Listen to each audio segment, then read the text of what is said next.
नमस्कार दोस्तों, कैसे हो आप सब। आशा करती हूँ आप लोग ठीक होंगे। तो आज हम तीनों लोग आप सभी के लिए लेकर आए हैं चुटकुला नाच गीत। तो सुनिएगा और बताइएगा कैसा लगा। बहुत ही सुपर हिट चुटकुला नाच गीत, चटाकेदार चुटकुला नाच गीत है। तो सुनिएगा और बताइए, आनंद आएगा आप सबको। तो आखिरी तक सुनिएगा, बहुत ही आनंद आएगा। हर एक कड़ी मजेदार है। तो चलिए देर न करते हुए सुनाते हैं।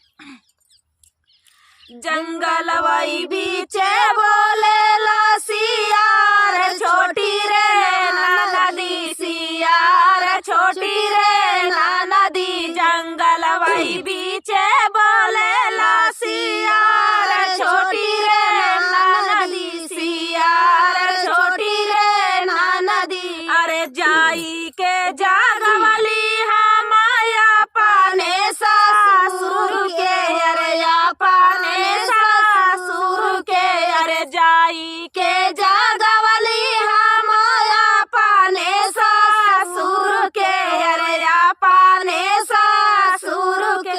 अरे सासू मोरी करारी करार, छोटी रे नदी। अरे सासू मोरी कराली करार, छोटी रे नदी। जंगल वही बीचे बोले ला सियार, छोटी रे नदी सियार, छोटी रे नदी। जंगल वही बीचे बोले ला सियार, छोटी रे नदी सियार, छोटी रे नदी।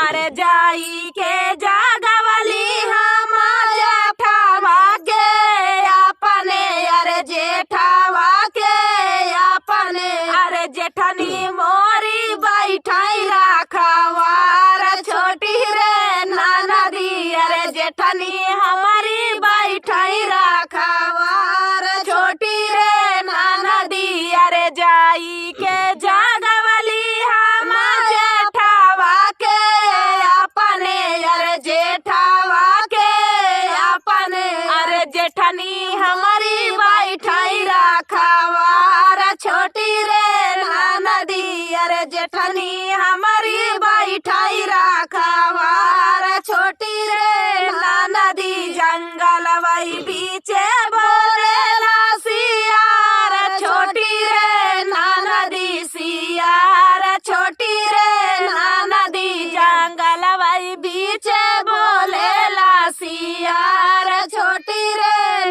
नदी सियार, छोटी रे नदी। अरे जाई के जागवली हम देवारा के अपने, अरे देवारा के अपने। देवरनिया मोरी कराइता करार, छोटी रे नदी। देवरनिया हमारी कराइता करार, छोटी रे नदी।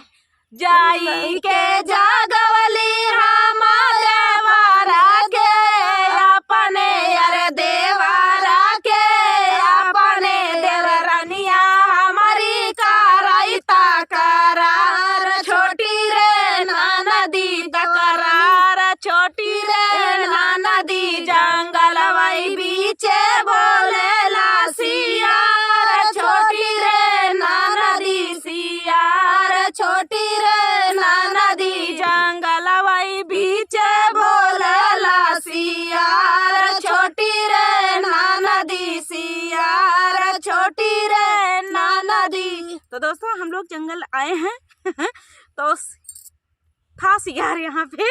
तो दोस्तों गीत आ गया, गा दिए। तो चलिए दोस्तों मिलते हैं नेक्स्ट वीडियो में। गीत कैसा लगा कमेंट में बताना दोस्तों। तो चलिए तब तक के लिए नमस्कार।